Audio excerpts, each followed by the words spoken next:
Ok, pas tous bien élevés, frères et sœurs. Les États-Unis sont fâchés contre le Mali, contre le Niger. Les États-Unis demandent au Mali et au Niger de revenir sur leur décision, de suspendre les relations diplomatiques avec l'Ukraine, de punir l'Ukraine pour l'agression ukrainienne. L'agression, pas n'importe laquelle, l'agression terroriste. Parce que l'Ukraine a soutenu le terrorisme. L'Ukraine a aidé les terroristes pour massacrer des Maliens. Les États-Unis n'ont même pas osé condamner d'abord l'acte de l'Ukraine, avant de prodiguer des conseils, de chercher à au moins réconcilier. Non, eux, c'est pas ça la réconciliation. Ils ne veulent pas la réconciliation. Ils veulent commander, dominer, imposer au Mali, au Niger et aux autres pays africains qui seront tentés de prendre cette décision de suspendre les relations diplomatiques avec l'Ukraine pour agissement terroriste dans nos territoires sur le continent africain. Les États-Unis se permettent de dire que les pays africains ne devraient pas, c'est le verbe devoir. C'est une obligation. Ils ne devraient pas. Ça veut dire qu'ils ne doivent pas suspendre les relations diplomatiques avec l'Ukraine, quel que soit ce que fait l'Ukraine. Puisqu'ils n'ont même pas condamné. Donc ce qu'a fait l'Ukraine, c'est bon pour les États-Unis. Mais ce qu'ils ont oublié, l'Afrique n'est plus à leur portée. L'Afrique n'est plus à vendre. L'Afrique n'est plus l'Afrique colonisée. C'est vrai, vous allez me dire qu'il y a des pays, des dirigeants comme Bassirou, Diomaye Faye Sonko, vous avez des dirigeants comme Tshisekedi, qui se mettent à genoux, qui se couchent, qui lèchent les bottes de ces Occidentaux, mais ce n'est plus l'Afrique. Parce que l'Afrique des libertés, l'Afrique panafricaniste, cette Afrique-là n'accepte plus des injonctions, n'accepte plus la domination. Cette Afrique veut qu'on la juge à sa juste valeur, quelle est sa place dans le concert des nations. Eh oui. Les États-Unis disent que ce n'est pas une bonne idée. Les États-Unis disent que ça ne devrait pas se passer et que il faut, la diplomatie c'est bien. Oh, très bien. Les États-Unis donnent des leçons de diplomatie aux pays africains qui ont décidé de suspendre les relations diplomatiques avec l'Ukraine, qui les a attaqués. Ils sont à plus de 6000 km. Plus de 6000 km. Donc ils quittent là-bas le terrain. Ils sont en guerre. Ils sont en manque d'hommes. Ils sont en manque d'armes. Ils préfèrent prendre le peu d'hommes qui leur restent pour les envoyer venir attaquer un pays qui ne leur a rien fait, sous prétexte que le Mali a de bonnes relations avec la Russie.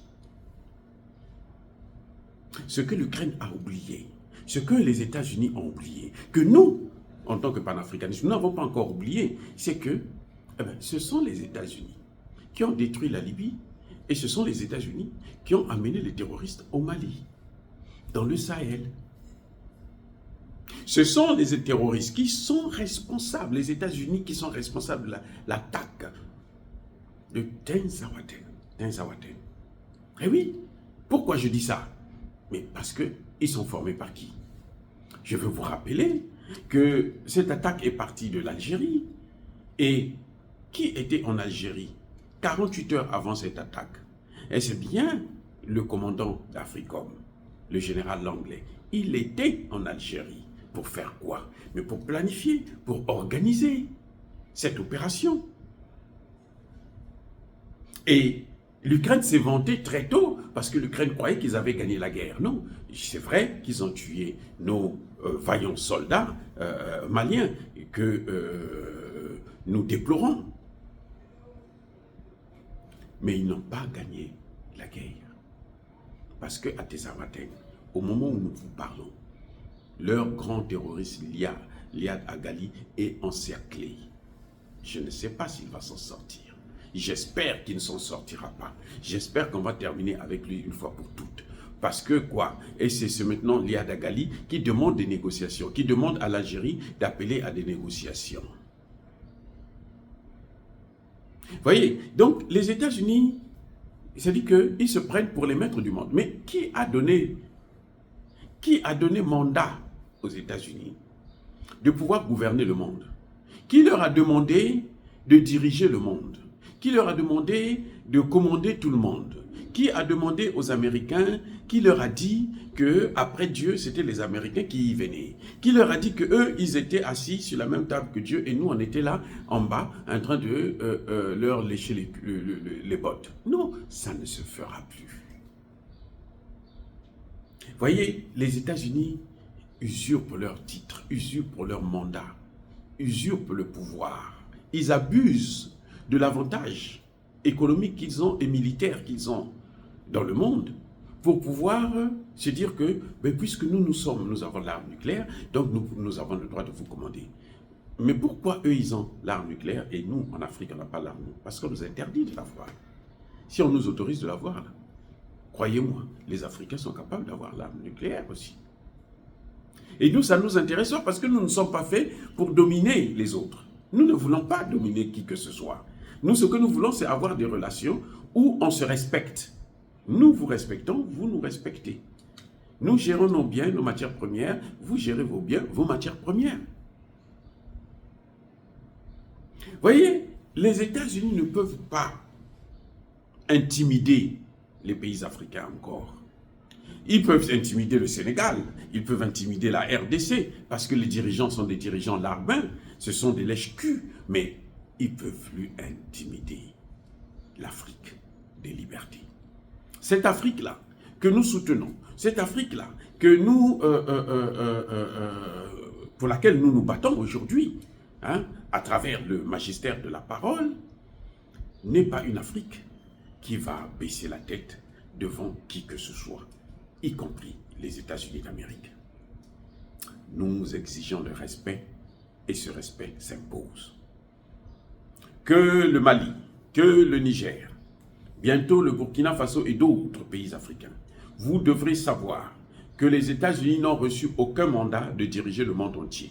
Et d'ailleurs, les États-Unis, c'est une puissance en déclin, même s'ils font tout à travers leurs médias, leur propagande, pour pouvoir nous faire croire qu'ils sont toujours la première puissance économique et militaire mondiale.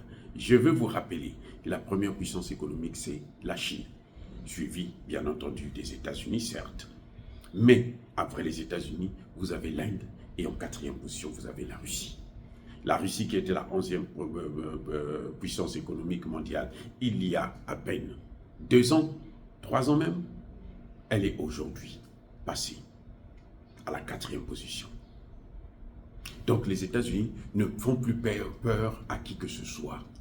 Ils se font peur à eux-mêmes. Ils se montent eux-mêmes. Comme disait le ministre malien des Affaires de l'Intérieur, à l'époque Premier ministre par intérim, concernant Ouattara, qui se dribble. Il se dribble lui-même. Et il croit qu'il est en train d'avancer, il n'avance pas et on le voit aujourd'hui.